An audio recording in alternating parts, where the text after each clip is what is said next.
새벽부터 또 많이 피곤하실 텐데 그럼에도 불구하고 또 새 힘을 주실 줄로 믿습니다. 힘이라는 게 그렇습니다. 3일을 굶어도 이틀을 잠을 못 자도 복권 맞았다 그러면은 아이고 잠이 어디 가겠어요. 배고픈 게 어디 있겠어요. 월요일 아침 대기만 기다리겠죠. 은행 문만 열어라 내가 제일 먼저 들어간다 그러지 않겠습니까? 사람이 모든 것들이 기분 문제인데 우리는 예수에 대한 기분을 그렇게 많이 느끼지 못하는 것 같아요. 어디 하다못해 저런 자연농원만 가도 좋다. 또 해외로 나가서 저런 알프스 같은 데 가보세요. 그러면은 아마 굉장히 좋아서 탄성을 지를 것입니다. 근데 예수 믿고 구원받은 것에 대한 기쁨과 예배에 대한 기쁨은 거의 따라가지 못하는 것 같아요. 그러면 되겠습니까? 그래도 그 기쁨이 이 세상의 어떤 것보다도 가장 극대화되어야 그래야 하나님이 복을 주시지 않겠습니까? 근데 그것도 억지로 되는 것이 아닙니다. 우리가 신앙생활을 하다 보면 자꾸 깨달아지는 게 있어요. 그 깨달아지는 것을 토대로 해서 할렐루야 토대로 해서 나가는 거예요. 우리가 수학을 학교 공부를 해도 수학을 처음에 초등학교 1학년 들어가자마자 고등학교 방정식을 가르쳐주면 그거 어떻게 합니까? 처음엔 1 더하기 1 2 더하기 그걸 습득을 해야 그 다음 단계 가는 것이죠. 우리의 믿음도 그렇습니다. 우리가 살아가면서 감사한 일이 생기고 이건 하나님이 하신 일 같다 그런 것들이 있으면 그런 걸 토대로 해서 다음에 힘든 거 어려움이 있어서 하나님께서 도와주시겠지 그런 믿음을 가지고 한 단계 가야 되는 것입니다. 그러다 보면 어디까지 가느냐? 온전한 부활의 신앙까지 가게 됩니다. 부활의 신앙은 신앙에 있어서 최고봉입니다. 왜냐하면 내가 완전히 없어지기 때문에 그래요. 그러니까 부활의 신앙이 아닌 사람은 언제든지 그 안에 머물러서 뭐 능력받고 축복받고 병이 고쳐도죠. 완전한 부활의 신앙까지 가지 않는 그 이하의 신앙은 사실은 거기서 도토리 기적입니다. 그러나 부활의 신앙은 완전히 사람을 다른 것으로 완전한 다른 사람으로 변화시켜줍니다. 그래서 사도 베드로 또 사도 바울을 비롯해서 오순절 마가의 다락방에서 열심히 기도했던 그 120문도들은 완전한 부활의 신앙의 접목이 된 거죠. 그래서 성령 받음으로 말미암아서 자기 자신이 완전히 소멸되고 그리고 하나님의 사람으로 바뀌어지는 그래서 완전히 새 사람으로 바뀌어지는 놀라운 은혜가 있었는데 그것이 부활의 신앙인데 그때부터는 그 사람들의 생각, 말, 행동, 계획 그리고 나타나는 능력이 전혀 다릅니다. 예수님과 함께 다닐 때도요 제자들이 나가서 병든 자도 고치고 귀신도 쫓아내고 그렇게 했어요. 그냥 이렇게 크게 능력이 나타나지 못해서 어떨 땐 실패도 하고 어떨 땐 예수님 앞에 야 이 믿음이 없는 자들아 그러고 꾸짖음을 듣기도 했어요. 근데 예수님께서 십자가에 못 박혀 돌아가시고 그리고 다시 부활하셔서 승천한 이후에 그때 제자들은 혼자였습니다. 그리고 성령을 받은 후에 그들은 완전히 예수 그리스도 이상의 놀라운 능력을 발휘하는 데까지 가게 되죠. 저와 여러분 온전한 부활의 신앙이 오늘 이 시간을 통해서 강하게 임하는 축복의 시간 되기를 주님의 이름으로 축원합니다. 자, 부활은 다른 것 아닙니다. 새로운 변화의 삶입니다. 그래서 구원과 더불어서 변화는 그리스도인의 축복이며 인생 최고의 가치가 되는 것입니다. 이 세상의 어떤 종교도 그 부활이라든지 다시 거듭남이라든지 이런 것에 대해서 크게 그렇게 언급하지 않습니다. 물론 절이나 또 다른 종교에 가면은 마음을 비우고 뭐 이런 것들 있긴 있습니다. 그러나 그럼에도 불구하고 예수 그리스도의 부활, 즉 다시 말해서 그 자신들의 종교 가운데서 죽었다가 살아났다 하는 예수 그리스도께서 죽었다 살아난 것 같은 그런 증거를 가진 종교는 없습니다. 그것은 오직 예수 그리스도 기독교밖에 없으며 그것이 비록 2000년 전의 사건임에도 불구하고 지금까지도 생생하게 그것이 우리들에게 느껴지고 또 그런 부활 예수 그리스도의 부활로 말미암아 이 땅의 성도들이 그 모습의 형태를 갖추고 그리고 그에 준하는 변화된 모습으로 갖추는 이들이 어디에 있느냐 이 기독교에 있단 말이죠. 그래서 기독교는 위대한 종교예요. 고급 종교며 최고의 가치를 가진 종교다라고 분명하게 말할 수 있죠. 어떤 분은 그렇게 말해요. 기독교가 종교면 다른 것은 종교가 아니다. 만약에 다른 것이 종교라면 기독교는 그 종교에서 빠져나와야 된다. 그건 기독교는 종교가 아니다 라고 일반 종교와 기독교를 완전히 분리해서 말하는 사람들도 있습니다. 저는 그것이 맞다고 생각합니다. 일반 종교와 같은 준하는 그런 취급이 돼서는 안 됩니다. 언젠가도 한번 말씀을 드렸죠. 우리가 만약에 절에를 가든지 아니면 옛날에는 뭐 산신령 그 큰 나무 밑에서 돌 밑에서 촛불을 켜놓고 그렇게도 했습니다. 또 그리고 저 아프리카 같은 데 가면 무속신앙 같은 게 굉장히 많습니다.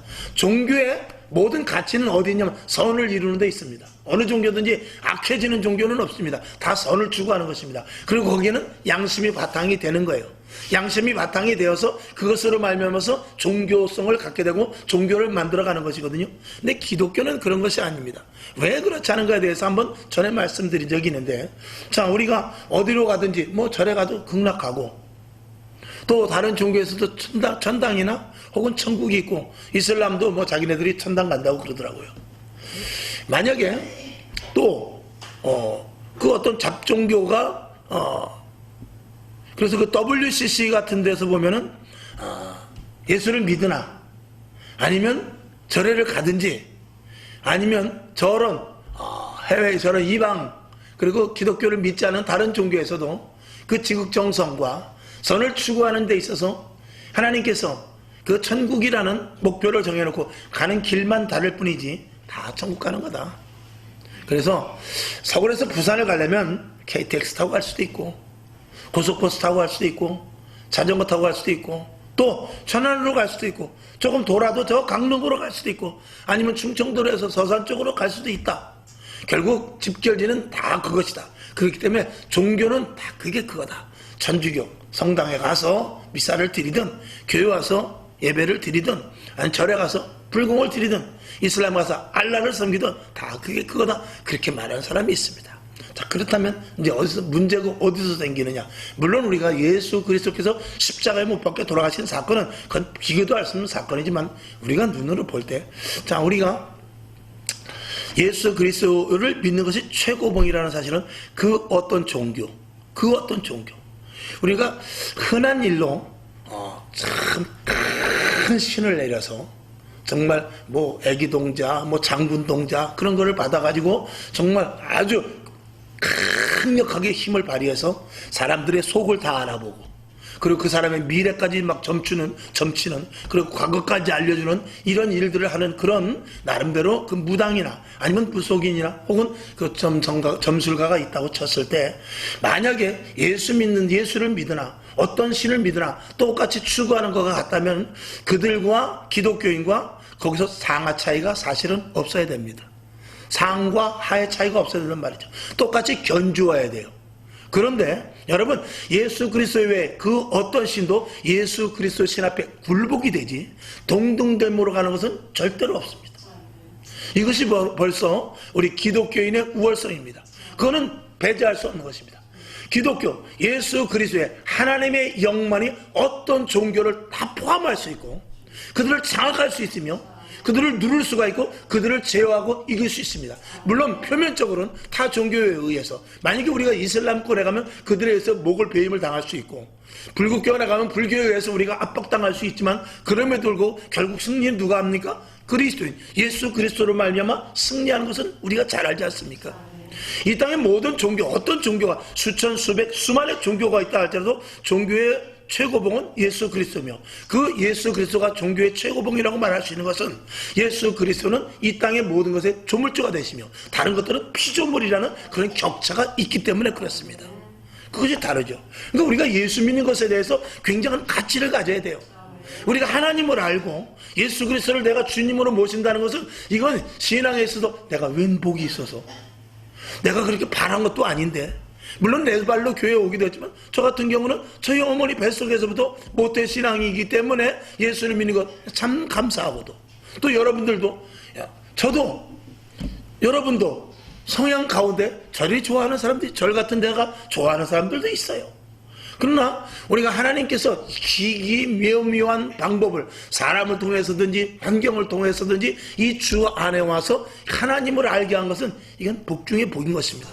지금 우리가 그것을 제대로 모른다 할지라도 하나님 앞에 갔을 때 제일 먼저 나오는 말이 그럴 것입니다. 이거 진짜네. 이런 소리가 나올 수도 있단 말입니다. 우리가 진짜라고 여기서 우리가 믿고 있지만 그럼에도 불구하고 올라가서는 더더욱 깜짝 놀랄 일이 분명히 생길 것입니다. 그러니까 입신을 해서 천국을 갔다 온다든지 기도를 하면서 환상을 본다든지 그런 분들은 어떻게 합니까? 천국에 대해서 지옥에 대해서 가히 말을 못하죠. 왜? 우리가 생각하는 것과 전혀 다른 세계 속에서의 하늘나라가 있기 때문에 그렇죠. 그런 것들은 이 천국의 가치, 하나님이 우리를 구하는 가치, 또 우리가 새 사람으로 된 가치, 그리고 우리가 하나님께 택한 가치, 이런 모든 그 가치에 정말 최고봉이라고 볼 수 있는 것입니다. 오늘도 저와 여러분 예수 믿는 것 자랑할 수 있기를 바랍니다. 그렇게 된다면 우리가 제가 처음에 서두에 말한 대로 복권을 맞는 것이나 저 알프스에 간 것이나 그리고 정말 놀라운 관광지나 그런 데 간 것 이상의 기쁨과 감사가 날마다 우리 속에서 드러나게 될 줄로 믿습니다. 그래서 교회 가는 것이 가장 좋은 일이요, 성경 말씀 보는 것이 가장 귀한 일이며, 찬양을 할 수 있다는 것이 가장 우리에게 있어서 해야 하는 일 중에서 가장 고급적인 일이다 라는 것으로 우리가 기준을 둘 수가 있다는 것이죠. 이 믿음이 있어야 예수 믿는 거예요. 이 믿음이 있어야 신앙생활이 지치지 않는 것입니다. 저와 여러분에게 이런 신앙에까지 갈 수 있는 부활의 주일이 될 수 있기를 주님의 이름으로 축원합니다. 그래서 부활의 신앙만 분명히 잡으면 우리의 신앙은 쉽습니다. 하나님이 나와 함께 하시고, 부활은 이 죽음이라는 인간의 모든 것들을 뛰어넘는 것이거든요. 여러분, 여리고성이 무너지는 것은 사람의 한계를 뛰어넘는 것입니다. 홍해를 걷는 것은 사람의 계획과 사람의 생각을 뛰어넘는 것입니다. 베드로가 예수님께서 야 풍랑이 불지만 한번 물 위로 걸어와라 했을 때는 사람의 생각, 과학, 논리 이런 것들을 뛰어넘는 것이거든요. 이건 어디서부터 생기는 것이냐? 부활의 신앙에서부터 생기는 것입니다. 이런 신앙을 가진 자들이 이 땅에 많다면 많을수록 기독교는 더욱더 극대화될 것이고, 교회의 가치는 세상 사람들이 볼 때 우러러보게 될 것입니다. 그런 가치가 교회에서 나타나지 않고 그냥 지식적으로, 그러니까 외우는 것으로, 그냥 묵상한다고 해서 내 자신의 평안과 안정, 그 정도 수준에서 그치기 때문에 언제든지 나의 굴레 안에서 신앙이 벗어나지 못하기 때문에 기독교가 축소되는 것입니다. 그리고 교회가 세상에서 볼 때 마음대로 자기네들이 하고 싶은 대로 하는 것이죠. 초대교회에서는 감히 교회를 건드리지 못했어요. 초대교회에서는 예수 믿는 사람을 감히 건드리지 못했습니다. 죽인다 할지라도, 그 로마의 병사라 할지라도 죽이기는 죽이지만 그들의 심장은 항상 떨리는 심장이었어요. 예수 믿는 사람 죽으면 나 벌 받지 않을까? 비록 목을 베고 화형을 또 사자를 데려다가, 그리고 검투사를 데려다가 기독교인을 죽이긴 하지만 그 속에는 항상 불안함이 있습니다. 왜? 그 보이지 않는 그 그리스도인으로서의 그 어떤 가치와 압도감이 있기 때문에 그렇습니다. 그걸 영성이라고 그러죠. 저와 여러분에게 이런 것이 있어야 되죠. 이 땅에 그리스도인지 그런 게 있어야 되죠. 없으니까 문제입니다. 세상에 나가도 항상 똑같이 세상 사람들과 같이 영적인 빈털터리, 세상 사람들과 똑같이 추구하는 바가 똑같고, 세상 사람들이 배고프면 나도 배고프고, 세상 사람들이 목표를 이루지 못하면 똑같이 나도 아파하고, 이러면 안 됩니다. 우리는 그것을 초월할 수 있는 신앙을 가져야 될 줄로 믿습니다. 사도 바울은 배고프든지 배부르든지, 그러니까 풍부하든지 가난하든지, 그는 고통을 당하든지 아니면 평안함이 있든지 어떤 상황 가운데서도 일체의 비결을 배웠다라고 그랬어요. 그것이 부활의 신앙을 가졌기 때문에 그런 것입니다. 그는 모든 것들을 초월합니다. 내가 지금 가난하고 또 가난하고 병이 들고 그런다 할지라도 초월된 부활의 신앙을 가진 자는 삶이 다릅니다. 그리고 똑같이 돈이 있고 돈이 많아서, 그리고 다른 사람들에게 정말 평판이 좋고, 아니면 다른 사람들에게 추앙을 받을 정도로 정말 높은 관직에 있고 돈이 어마어마하게 많다 할 때도 부활의 신앙을 가진 사람은 그 사람 자세가 벌써 틀립니다. 여러분에게 이런 부활의 신앙이 있기를 다시 한번 주님의 이름으로 축원합니다. 자, 그래서 몇 가지 한번 부활 신앙에 대해서 몇 가지 한번 말씀을 드려보고자 합니다. 첫째, 부활은 구원받은 자들에게 주시는 특권입니다. 우리가 그냥 단순히 구원받는 것이, 물론 부활의 신앙이 포함되지만 단순히 구원받아서 우리는 구원받고 믿음이 자라나야 됩니다. 신앙이 자라나야 된단 말이죠. 그래서 사도 바울은 뭐라 그러냐면 우리의 신앙을 장성한 분량에 이르기까지, 단단한 것을 먹을 수 있는 데까지 가기를 원했어요. 그건 뭐냐면, 왜 장성한 분량에 이르러야 되냐면, 우리는 구원을 받았지만 항상 우리를 노리는 이가 있으니 바로 마귀입니다. 사탄입니다. 귀신의 세력이죠. 약한 영들의 세력이 우리를 구원을 희석시키고 믿음을 없애버리고 우리의 신앙을 갉아먹으려고 자꾸 우리를 넘어뜨리고 쓰러뜨리고, 귀신은 사단은, 마귀는 수천 년 동안 우리와 함께 하면서 인간의 약점을 기가 막히게 잘 압니다. 우리는 아무리 머리가 좋아봤자 우리가 배워야 얼마를 배웁니까? 그죠? 국민학교, 초등학교 6학년, 그리고 중고등학교 6년, 그리고 대학교 4학년, 그렇게 하면 16년, 대학원 가봐야 20년 배우면 끝납니다. 물론 평생 교육을 한다고 그러지만 마귀는 수천 년 동안 인간을 다뤄봤어요. 그리고 먼저 그들은 영적인 존재입니다. 그렇기 때문에 우리가 아무리 애쓰고 고생하고 그 마귀와 싸우려고 해도 절대로 이기지 못합니다. 우리가 그들을 이길 수 있는 것은 오직 예수의 이름이요, 그리고 성령의 충만함 밖에 없습니다. 그것이 있어야만 사단과 싸워 능히 이길 수 있는 것이죠. 그런 장성한 분량에 이르기를 원하는 것이 사도 바울이 우리에게 바라는 것입니다. 하나님도 말씀하시죠. 우리에게 예수 그리스도의 형상을 닮는 데까지 가라. 예수 그리스도의 신의 성품에 참여하는 자가 되라. 이렇게 계속 말씀을 하고 있는 것이죠. 이 부활의 사건은 우리가 예수 믿고 구원받는 것에 대한 막연함이 아니라 정말 천국이 있을까?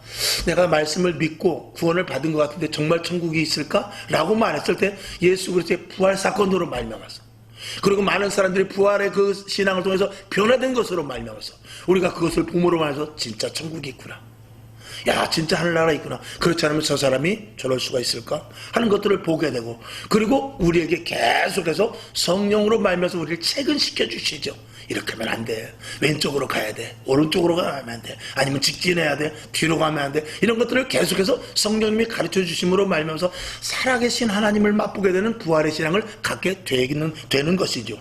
자, 고린도전서 15장 13절을 한번 봅시다. 자, 시작. 만일 죽은 자의 부활이 없으면 그리스도도 다시 살지 못하셨느니라. 아멘. 이미 예수님 오시기 전에도 그 유대인들은 부활의 신앙을 가지고 있었어요. 바리새인, 사두개인들은 부활이 없다고 그랬지만 바리새인들은 부활의 신앙을 가지고 있어요. 그 증거를 하나님께서 정확하게 예수 그리스도께서 분명히 십자가에 못 박혀 6시간 동안 십자가에서 고생을 하다가 돌아갔었어요. 그런데 3일 만에 무덤을 박치고 살아났죠. 그 증거를 분명하게 보내주셨어요. 그 보여주심으로 말미암아서 분명히 부활이 있다라는 것을 우리에게 알려주심으로 말미암아서 천국도 있느니라 이렇게 말씀한 것이죠. 하늘나라가 있느니라 라고 분명하게 말씀하심으로 말미암아서 예수 그리스도의 부활을 보고 영원한 천국이 있다라는 사실을 분명히 믿게 하시는 것이죠. 저와 여러분 예수 그리스도의 부활과 같은, 이제 뒤에 나오겠습니다만 예수 그리스도의 부활과 같은 여러분이 부활된 변화된 신앙을 가질 수 있기를 주님의 이름으로 축원합니다. 그래서 이 부활의 신앙이라는 것은 영원히 있다는 것에 대한 증표지요. 영원히 있다는 것에 대한 증표이며 하나님을 믿는 자들에게 주시는 은혜의 선물입니다. 그 다음에 우리가 분명히 알 것은 부활의 가치를 자랑할 수 있어야 돼요. 그건 뭐냐면 이 부활의 가치를 자랑할 수 있다는 것은 두 번째 말씀을 드리는데, 부활은 한 사람의 인간을 완전한 변화의 사람으로 만들었습니다. 이 진정으로 부활의 신앙을 가진 사람은 변하지 않을 수가 없습니다. 부활이라는 것은 뭐냐면 반드시 부활은 무엇을 전제로 하느냐? 죽음을 전제로 합니다. 여러분 이혼을 왜 합니까? 여러분 왜 이혼하죠? 결혼했기 때문에 하는 거예요. 간단하잖아요. 답은 아주 쉽죠.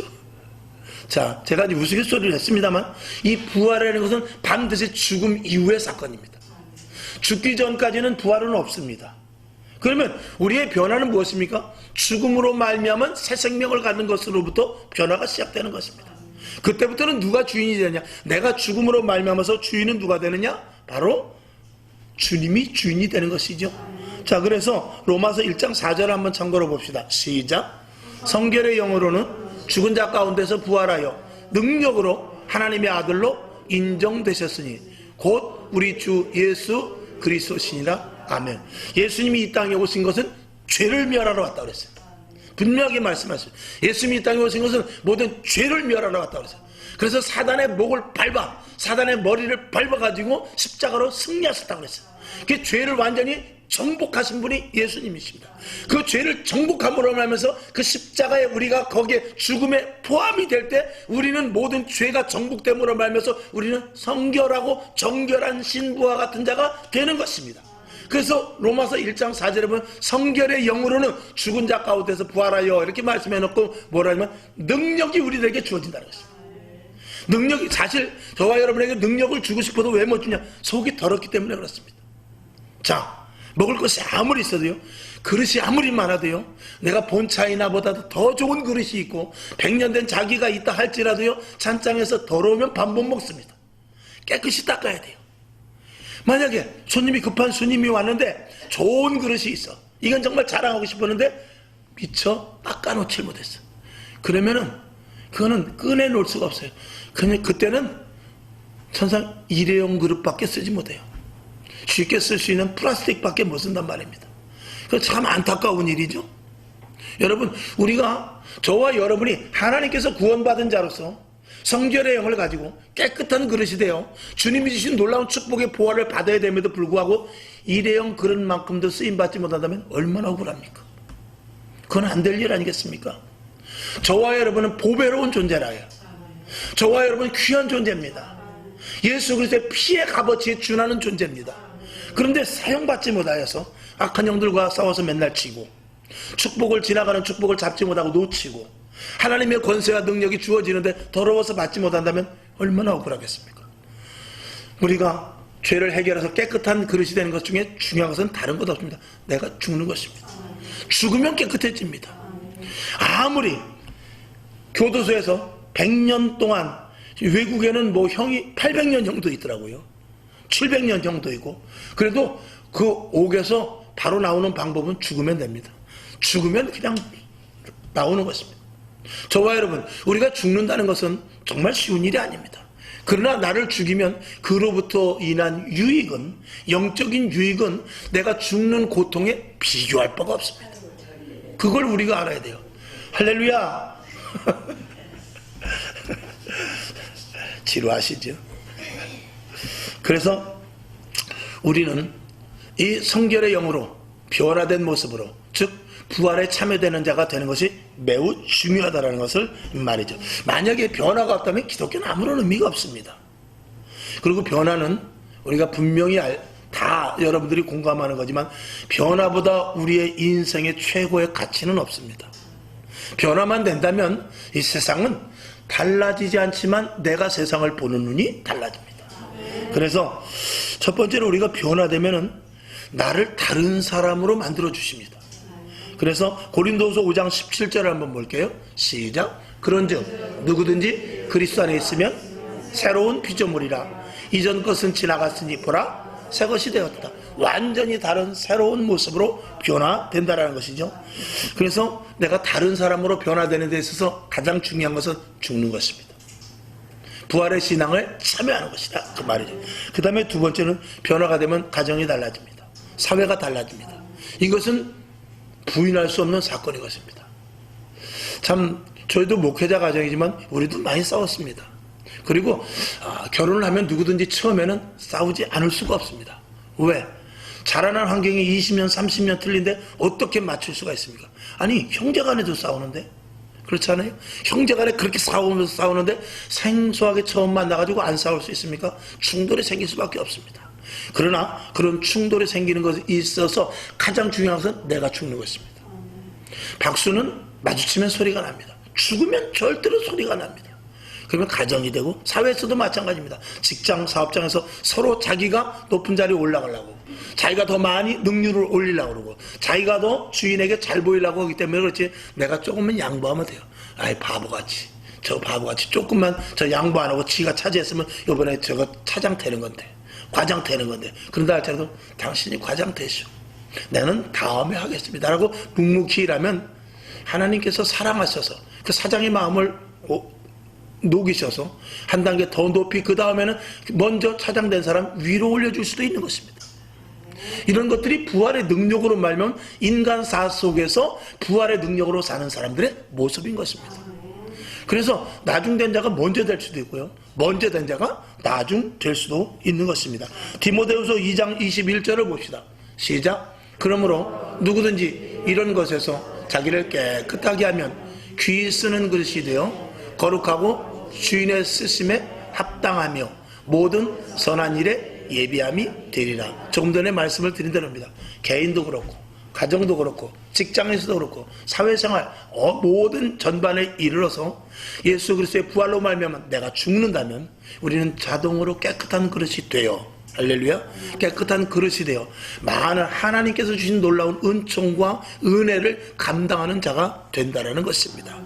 그 다음에 이 땅의 모든 그리스도인들이 변한다면 아마 사회가 달라질 것입니다. 여러분, 대한민국이 태어난 이 대한민국이 해방이 되어서 조선에서 대한민국으로 온전하게 일제강점기에서 대한민국이 될 수 있던 원동력은 기독교인들의 노고가 분명히 있었습니다.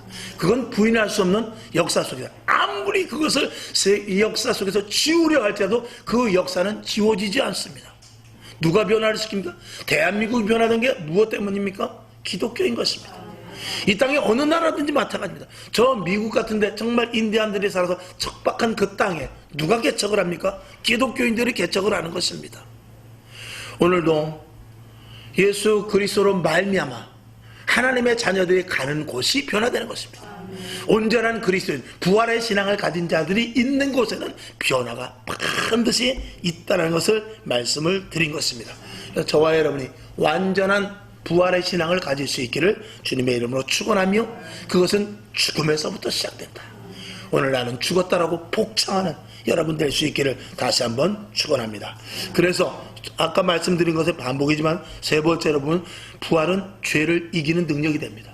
여러분, 이 부활의 신앙 가운데 가장 중요한 것은 이 부활의 신앙 속에는 예수 그리스도의 성결의 영, 예수 그리스도의 영, 성령이 우리 안에 있게 됩니다. 이 성령은 죄를 이기게 하고 죄에 대해서 멀리하게 되고 죄를 두려워하며 죄에 대해서 상당히 혐오감을 들게 하고 또 급기야는 죄를 이기게 하는 능력이 됩니다. 그래서 우리의 부활의 신앙이 중요한 것은 철저하게 내가 죽고 예수로 사는 사람은 죄를 이깁니다. 그리고 죄와 상대되지 않습니다. 제가 항상 요즘 말씀을 드리죠. 벌을 어딜 좋아합니까? 똥뚜껑에 절대 안 갑니다. 그 향기가 싫은 거예요. 그 꽃향이 좋아요. 근데 똥파리는 그렇지 않아요. 나비 그 꽃향이 별로 안 좋아. 난 꽃향 그거 왜 좋은지 모르겠어. 나는 여기가 좋더라고 가는 데가 똥뚜껑입니다. 그렇게 그 안에 본질이 무엇냐에 따라서 향기가 다른 것입니다. 제가 그래서 가끔 말씀드리지 않습니까? 그 사람을 보려면 그 사람이 지금 돈을 어디다 쓰는지, 그 사람이 지금 어디 있는지, 그 사람이 지금 무슨 말을 하는지, 그렇게 한 30분만 대화해보면 그 사람이 누군지 뭐하는 사람인지 알 수 있어요. 그건 바로 나타납니다. 그 사람 말 속에서 어디가 땅이 어땠더라, 집이 어땠더라. 그 사람은 부동산 업자입니다. 요번에 한 건 했는데 뭐, 그럼 그 사람은 투기하는 사람이에요. 요번에 내가 기도를 했는데 응답이 왔어. 그 사람은 하나님의 사람이죠. 전화가 와서 어디야? 나 교회 와 있는데. 또 그래, 알았어, 좀 이따 전화할게. 또 조금 이따 전화했는데 어디야? 나 지금 전도하고 있는데. 아이 뭐야? 좀 이따 전화할게. 전화해. 어디야? 전화 끊어라, 지금 기도하는 중이야. 그러면 그 사람은 신앙인입니다. 돈을 어디다 쓰느냐? 돈을 어디다 쓰느냐? 여러분이 돈을 어디다 가장 많이 쓰나 생각해 보십시오. 그 돈을 쓰는 데가 그 사람의 자기의 그 중심이 있는 곳입니다. 그리고 어디에 많이 가 있는가? 내가 어디에 많이 가 있는가? 그거를 분명히 알면은 내가 어떤 사람인지 아는 것입니다. 제가 그전에 한참 사진 찍으러 많이 다녔어요. 그래가지고 벌써 지금 이제 사진 이제 안 찍은 지가 벌써 한 10년 된 것 같아요. 한 10년 전에는 제가 사진을 참 좋아해요. 중학교 때부터 제가 사진을 찍기 시작했는데, 그래서 혼자 집에서 막 인화도 해보고 현상도 해보고 막 그랬어요. 그런 궁금한 게 참 많았던 사람이에요. 저희 아버지가 우연찮게 그 미군 부대에서 나오는 어떤 그 코닥 카메라를 하나 갖다 주시더라고요. 그래가지고 그걸 필름을 사러 다녀서 그걸 찍고 그러면서 사진을 많이 찍었는데, 그전 같으면 제가 아마 어디 갔냐? 대공원에 가 있을지도 몰라요. 아니면 오이도 옥구공원, 아니면 좀 경치 좋은데 그런 데 가서 사진을 찍고, 또 어떨 때는 남들이 볼 때는 아무것도 안 돼. 그 꽃에 가가지고 바짝 다가가지고 꽃술을 찍어요. 그 벌 날아가는 걸 찍어요. 그 뭐하러 찍는지 그걸 찍어요. 그러고 야 이거 진짜 사진 잘 나갔다, 하나 건졌네 이러면서. 그러면 그 사람이 가야 돼. 전화해도 어디 있어? 나 지금 화원에 와 있어. 왜?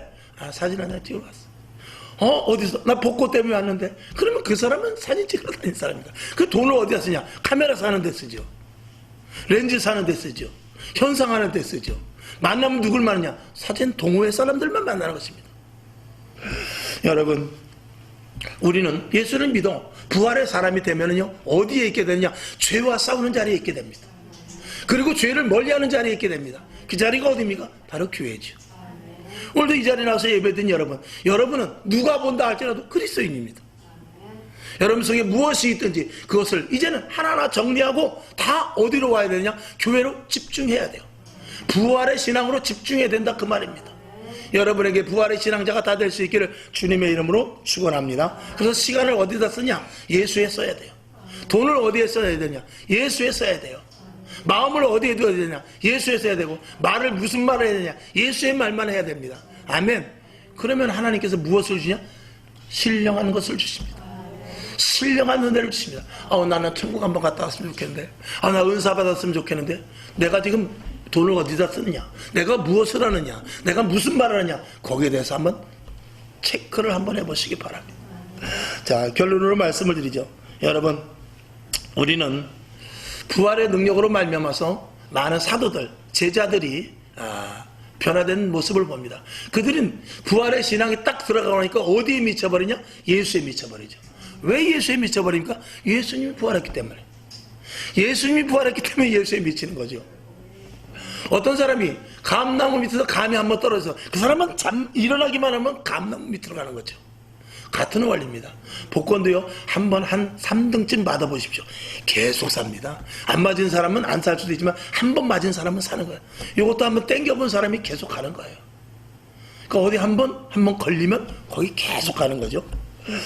자, 여러분에게 부활의 능력을 맛볼 수 있기를 주님의 이름으로 축원하며, 결론으로 말씀을 드릴 때 부활의 능력을 맛보려면 우리는 날마다 회개해야 돼요. 회개는 나를 죽이는 거예요. 나의 모든 것을 다 토로 해놓는 것입니다. 다시 먹은 것을 토해 내놓듯이 내가 가진 모든 것을 다 쏟아놓는 거예요. 그리고 나를 비우는 것입니다. 비우면 무엇이 들어가죠? 하나님의 영이 들어가게 되는 것이죠. 그 다음에 두 번째로 더 마음의 문을 열고 주님을 받아들이시길 바랍니다. 제가 항상 말씀을 드리죠. 예수의 이름으로 귀신아 물러갈지어다. 제가 여러분에게 기도할 때 마음속에 심령에 더러운 것이 있으면 물러갈지어다라고 기도합니다. 그러나 내가 나한테 기도할 때, 하나님 내 마음이 왜 이렇지요? 내 마음에 자꾸 답답하고 속상한 거인데 어떡하죠? 그럴 때는 물러갈지어다 그럴 것이 아니라, 그것도 좋습니다만 그것보다는 주님 내 안에 오시옵소서. 주님 내 안에 오시옵소서. 내가 정식으로 주님을 영접하길 원합니다. 내가 인격적으로 주님을 영접하길 원합니다. 주님 내 안에 오셔서 좌정하시고 나의 주인이 되 주시옵소서. 여기에 물이 있습니다. 또 반복해드리죠. 여기에 잉크를 한 방울 떨어뜨리면 이건 잉크물이 됩니다. 이거를 다시 깨끗한 물로 하기 위해서는 여기다 계속 깨끗한 물을 부으면 그 물이 빠져나가고 어느 순간에 깨끗한 물이 됩니다. 우리 안에 더러운 것들 나가라고 할 것이야. 나가면 뭐야? 금방 또 들어오는데. 이 안에 누가 지키는 자가 있어야 돼요. 누구시죠? 예수 그리스도 성령님이십니다. 성령님 내 안에 와주시옵소서. 주님 내 안에 와주시옵소서. 나의 주인이서 내가 더럽고 추한 것들 안 하려고 하는 거, 하지 말아야 될 거, 이런 것들이 안 됩니다. 하나님 주님이 와주셔서 몰아내 주시옵소서. 주님으로 채워지기를 원합니다. 더 채워주시옵소서. 더 채워주시옵소서. 그럼 간절히 주님 앞에 나와 기도하면 주님이 나의 주인이 되어 주실 줄로 믿습니다. 그러면 부활의 신앙이 되는 것입니다. 그 다음에 믿음의 확신을 가져야 돼요. 이 믿음의 확신이라는 것은 예수 그리스도께서 분명히 살아나셨다. 그리고 나는 천국인이다. 하나님께서 나를 창세 전에 택하셨다. 하나님은 나의 아버지시다. 그리고 신령하는 것들을 내가 모르지만 분명히 신령하는 것이 있다. 그리고 내가 인격적으로 주님을 맞아들이고 성령님이 나와 함께 하시면 성령님으로 말미암은 놀라운 은혜와 축복과 은사가 나에게 임한다. 이걸 믿으셔야 돼요. 믿는 자에게 복이 있나니. 아멘. 여러분에게 큰 믿음을 가질 수 있기를 주님의 이름으로 축원합니다. 그래서 로마서 10장 10절 아주 중요한 말씀이죠. 시작. 사람이 마음으로 믿어 의에 이르고 입으로 시인하여 구원에 이르느니라. 아멘. 마음으로 믿어 의에 이르고 입으로 시인하여 구원하느니라. 그리고 또 뒤에 보면은 믿음으로 믿음에 이르게 하나니 그랬어요. 믿음으로 믿음에. 그러니까 믿고 또 믿고. 한번 믿어야 믿어지는 거예요. 한번 체험해야 그 다음 체험하는 것입니다. 서두에 말씀을 드린 대로 믿음은 단계로 계속해서 쌓아가는 것입니다. 어린 신앙 1 더하기 1부터 시작하는 거예요. 한꺼번에 하늘에서부터 커다란 믿음이 뚝 떨어지는 게 아닙니다. 믿음도 내가 계속해서 자꾸 훈련돼야 돼요.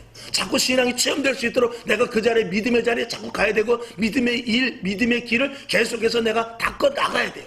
그럴 때 큰 믿음이 되는 것입니다. 사도 바울도요, 처음에 다메섹도상에서 눈이 멀어가지고 예수님을 만나서 완전히 변화된 것 같았는데 그는 3년 동안 아라비아에 가서 고생하면서 훈련을 받은 거예요.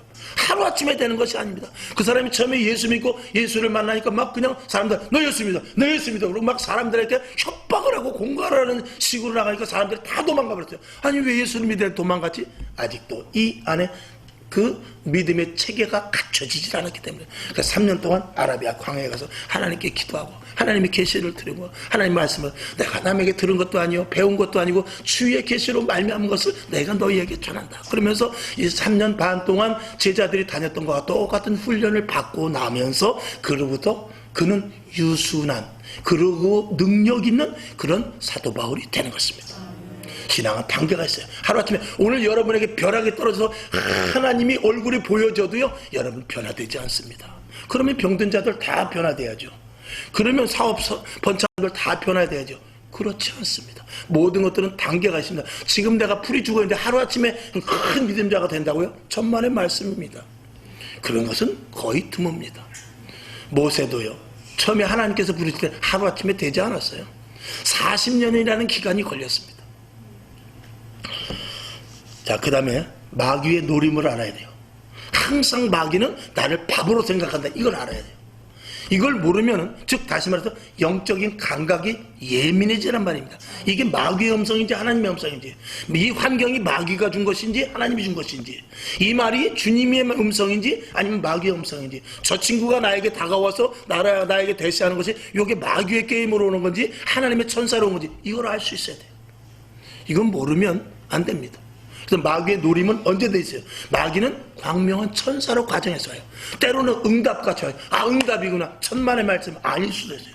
아, 왜 이렇게 까시지? 이건 나 아니야. 그게 응답일 수도 있는 거예요. 이런 분별을 저와 여러분이 잘 가질 수 있기를 주님의 이름으로 축원합니다. 그래서 살전 5장 8절. 저희 베드로전서가 아니고 데살로니가 베드로전서 5장 8절을 먼저 봅시다. 시작. 근신하라 깨어라 너희 대적 마귀가 우는 사자같이 두루다니며 삼킬 자를 찾는다 그랬어요. 그래서 데살로니가전서 5장 16, 17, 18 쭉 시작. 항상 기뻐하라 쉬지 말고 기도하라 범사에 감사하라 이는 그리스도 예수 안에서 너희를 향하신 하나님의 뜻이니라. 사도 바울이 오죽하면 사도 바울 같은 사람도 항상 기도해야 된다고 말할 정도면 우리 같은 사람은 어떻게 돼요? 우리는 밥도 먹지 않고 기도해야 돼요. 그런데 우리가 뭘 하겠다고? 그렇게 따지면서 뭘 하겠다고? 제가 너무 강하게 얘기합니까? 제가 너무 오버하게 이야기합니까? 그렇지 않습니다. 마귀는 이제 때가 가까워서 점점 여러분 3, 40년, 5, 60년 전에 우리의 신앙이 어떻습니다? 산증이신 저희 원로 목사님 우리 병건사님이 얘기했지만 그때 기도를 어떻게 했어요? 밤이 새도록 기도했어요. 그리고 또 어떻게 예배드렸어요? 2시간, 3시간씩 예배드렸어요. 부흥 강사님 오시면 새벽까지 예배드리고 왔어요.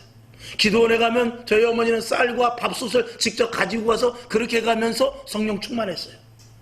근데 마귀는 지금 어떨까요? 자라났을까요? 안 자라났을까요?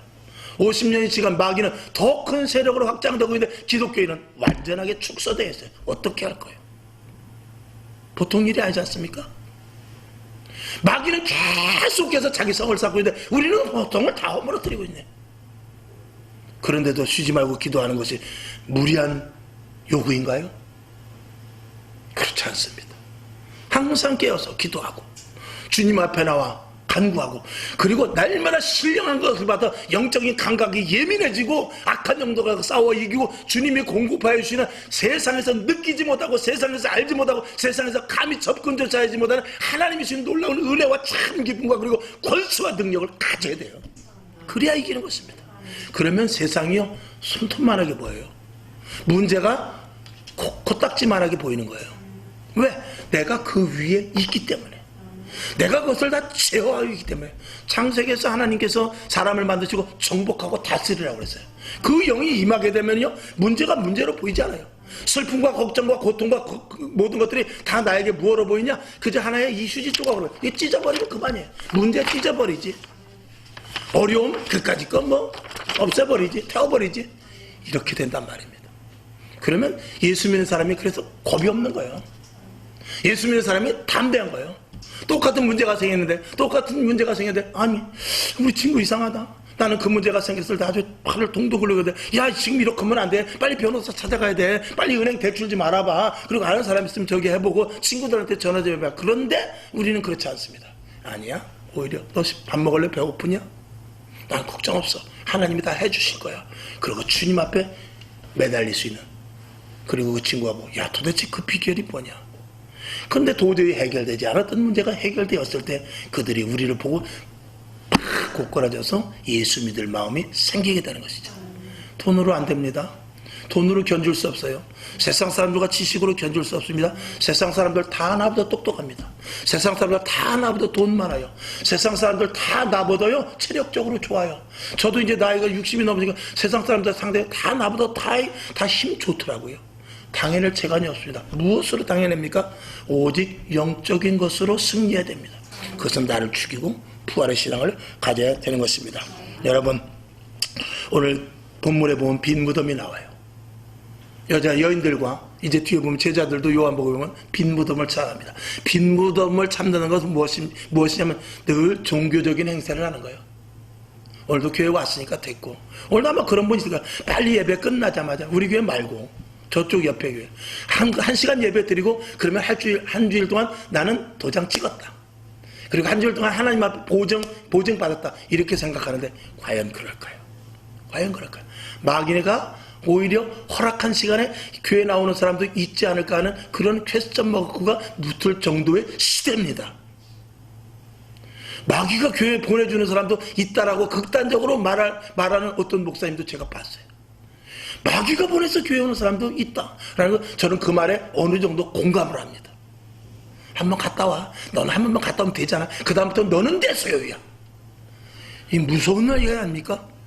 영혼이 교회 앞에 내가 있는 줄 알았는데 영혼이 누구 앞이냐? 마귀 앞에 있다니. 이게 어찌 되니까? 만약에 그것을 그 사람이 본다면 깜짝 놀랄 것입니다. 우리는 죽은 신앙 아닙니다. 산 신앙입니다. 빈 무덤으로 갈 필요가 없습니다. 갈릴리 바닷가 예수님을 만나러 가야 돼요. 거기서 고기 잡아야 돼요. 사람 낚는 어부가 돼야 돼요. 생명이 있는 예수 그리스도를 만나야 된다 그 말입니다. 고착화되어 있는 신앙생활, 이 고루한 신앙생활, 다성적인 신앙생활, 내가 판단하는 신앙생활, 내가 이끌고 나가는 그런 신앙생활 다 깨버려야 돼요. 다 죽여야 돼요. 신앙은 내가 하는 거 아닙니다. 내 안에 예수로 하는 것입니다.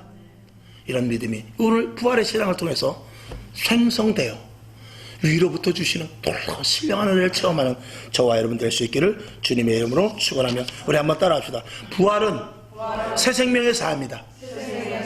부활은 새 생명의 삶이다. 부활은 변화다. 부활은 변화이다.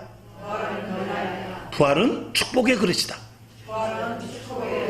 부활은 축복의 그릇이다. 아멘. 부활은 그렇습니다.